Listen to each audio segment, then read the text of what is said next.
কোনো কিছুই তখন ভালো ছিল না। এগুলা ওল্ড আমল, ওল্ড যেরকম 90s-এর যে ব্যাপারটা ছিল, 90s-এ আরও ভালো ছিল। বাট সাকিবের যে সময়টা সবাই ওকে খারাপ মেনে নিছে, ও নিজেকে খারাপভাবে সবার সামনে উপস্থাপন হয়েছে, ওই সময়টার কোনো গানকে আমি কখনো সাপোর্ট করি না, এবং ওগুলো ভালো বলার মতো কিছু নাই। যাই হোক, আমি আসলে সাকিবিয়ানদের মধ্যে আমার মনে হয় আমি অনেক কট্টরপন্থী সাকিবিয়ান।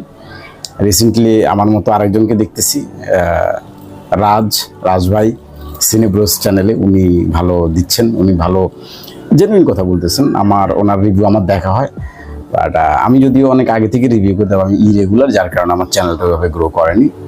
যাক, এই বছর সাকিবের কারণে আমার চ্যানেলটা ভালোই গ্রো করতেছে। আই হোপ আপনারা ভিডিওটিতে একটা লাইক দিবেন। পরবর্তীতে সব ধরনের আপডেট কিন্তু আমি নিয়ে আসবো, তুফানের সব আপডেট আমি নিয়ে আসবো, এটা বলতে পারি, বাকিদের কথা বলতে পারি না। সো দেখেন গানটা, এনজয় করেন। Wow, what a song, what a song.